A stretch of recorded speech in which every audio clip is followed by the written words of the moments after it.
This is Business Roundabout reaching you live from Benin City, Edo State, Nigeria. Quickly, yes, Dr. Charles Ogogo, it's a pleasure to have you on set with me really talk about the Esama of Benin, his business conglomerate, his dynasty. You know, he said as from the bottom of the bottom, and now he's on top of the whole top, so to speak. You've written a book or two about this great icon, about his business conglomerate. So what do you think entrepreneurs can learn from him? Okay, we see this morning. I'm happy to see you. Yeah. Okay, I want the Nigerian youth to know that the Esama of Benin did not make his money for fraud. His money was made through legitimate means. He worked hard for it. And it will trust you. Just a little information about Esama. Yeah. He lost his father when he was 9 years old. He left Okada when he was 10 years old. Yeah. For 3 years, between 10 years and 13 years, he was a servant. Then, at the age of 13, himself and his friend rented an apartment. He was making his money for pushing trucks and taking pits. Okay. Then when he finished his primary school, the next thing he did was he gained employment at the then Benin Divisional Council. Okay. Then he was promoting the sense of adult education a newsletter. Then in 1959, when he lost his mother, the Esama of Benin, it will interest you, became a policeman. He was recruited as a policeman.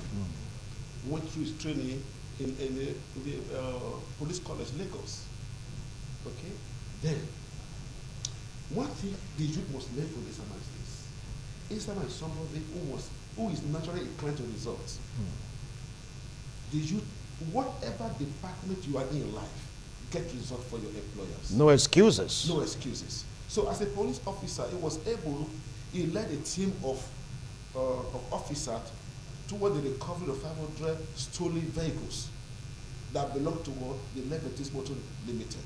And based on that incredible performance, he got an offer. He became sales rep at the Legatis. Then that was in look at the picture. In 1959, he became a police officer. Then that was for a short period. Okay. Then in 1963, he resigned from the police force. They now joined the Levities. The Levities, he was there for 5 years. In 1968, before he resigned for the Levities, he learned was on trade secret, which the youth must learn. Any department you are in, like, you have to learn some trade secret. He learned the trade secret of the Levities Motor Limited.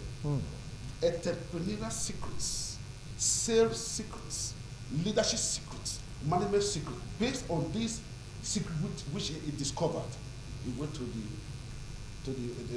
leadership of the Levities Motors Limited and said, I want to resign. Formally he resigned. He began with Mid Motors Nigeria Limited in 1968. Then, what the youth was learn again for the Esama of Benin is this. Yes, he began this company in 1968. But something happened.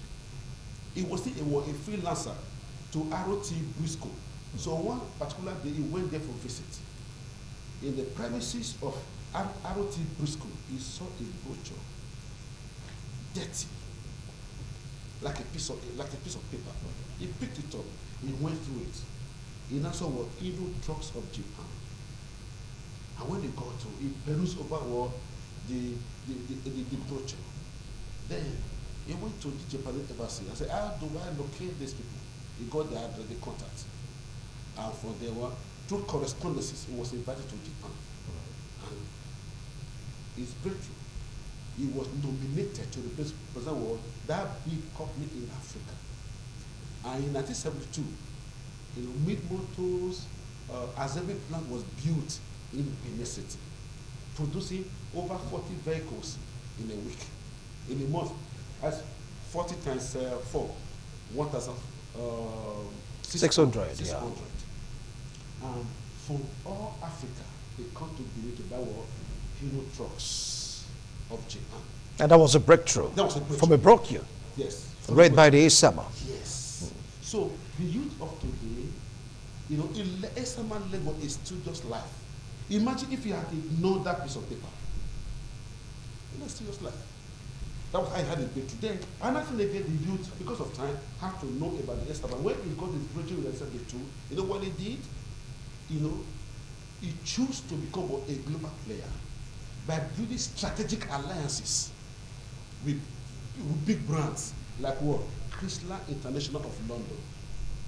Then again, Marco Polo SA company of Brazil, General Electric, founded by Thomas Edison. Okay. Then he had an international perspective. His core staff were trained overseas. Okay. The other thing again, the youth will take away, when he built that assembly plant, you know what he did? He diversified into other industries. Okay? In 1975, he founded what? Okada Dry. Okay. Then he didn't stop there. What did he do again? He went into Crown Estate.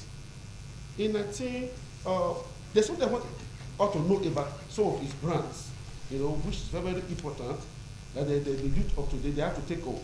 Number one, in 1975, Okada Dry was founded.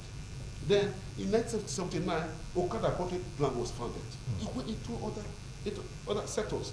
Then, Okada Air was founded in 1983. Then, Crown Estate, 1987. Crown Merchant Bank, 1988. Igbinedion Hospital and Medical Research Center, 1990. Then IEC, Igbinedion Education Center, along with his wife, her excellency, the Ducede Igbinedion, founded IEC, Igbinedion Education Center, in 1990. You know, and one good thing about... So one business gave rise to this business. Yes. Because of his acumen of getting knowledge. Yes. Getting connection. Yes. And of course, that small brought you. Yes. All right. In 1997, this station, ITV Radio, ITV Independent Radio, was founded, was established. Then the big one again, the Igbinedion University Hospital. I mean, Okada. University Okada was founded in 1999. All right. So Igbinedion was a man who saw tomorrow. All right.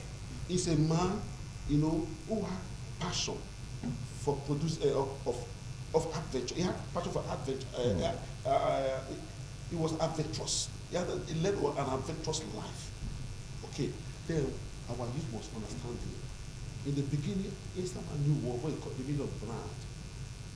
He focused on building two brands: the Igbinedion brand and Okada brand. So we have Igbinedion Education Center brand, Igbinedion University brand. That's Okada. Okada Air, Okada Avenue. These are the 2 major brands. All right, now you know what? Because of time, we're going to push this lecture to next week, Wednesday, because we're pressed for time. You're going to take your time to really dissect all this brand, and of course, the secret after written a book about this, right? So next week, we're going to have ample time to really go through all this, because it's still all about the great Esama of Benin, his business acumen, conglomerate dynasty you just named. Because we're pressed for time, we just cannot go further. So, Doctor, okay, PhD. Let our viewers take something. Yes.